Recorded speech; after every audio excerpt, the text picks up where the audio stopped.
Bon, aujourd'hui on va vous parler d'un sujet un peu plus sérieux, ça changera d'habitude et ça parlera beaucoup aux gens qui font de la vidéo. Et puis les autres, vous allez apprendre aussi. La stabilisation c'est quoi? C'est ce qui permet de stabiliser un plan. Meilleure explication ever. C'est quand la caméra bouge au tournage, on va essayer en post-production de rattraper ça pour que ça arrête de bouger. Il y a plusieurs options, plusieurs outils, notamment sur Premiere Pro, ce qu'on utilise souvent c'est stabilisation de déformation. Ça permet de, comme je l'ai dit, stabiliser un plan et de faire en sorte qu'il ne bouge plus. Malheureusement cet outil il a un peu des limites, on a pu en faire les frais il y a 2 ans de ça sur un projet. Le rush brut bougeait, on a appliqué cet effet, stabilisation, mais ça donne quelque chose de très moche. On l'a baptisé l'effet bougie parce qu'il y avait une bougie dessus. L'outil stabilisation de déformation sur Premiere est pratique, mais il a certaines limites. Le plus important c'est au tournage, de faire en sorte que ça ne bouge pas au tournage. Et pour ça il y a des solutions. Sinon vous avez ce genre de petit stabilisateur, voilà, vous placez votre caméra ici et vous l'équilibrez avec des petits des poids que vous placez ici. C'est pratique, c'est assez compliqué à paramétrer, mais une fois que c'est fait et que vous avez pris l'habitude de l'utiliser, ça peut donner un résultat vraiment sympa. Nous on n'a jamais réussi à le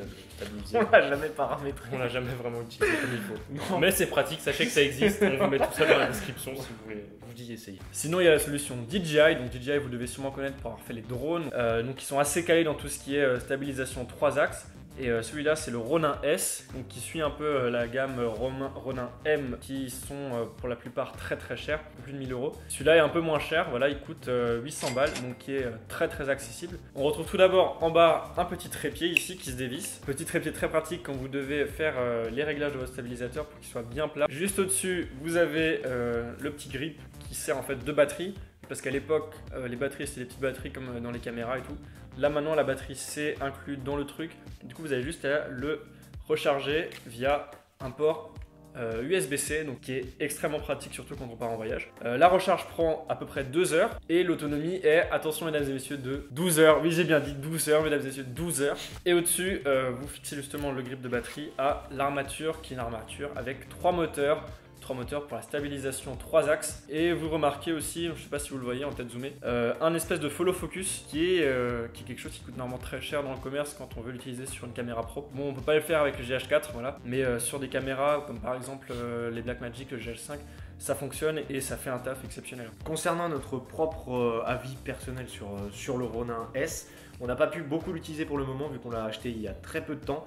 Mais en tout cas ce qui est sûr c'est qu'on va l'utiliser tout le temps maintenant sur tous les prochains tournages. Et on vous propose de regarder ce que ça peut donner en conditions réelles. On va aller au marché de Noël à Mulhouse et on va tourner quelques plans pour vous montrer un peu ce que ça peut faire. Et c'est parti.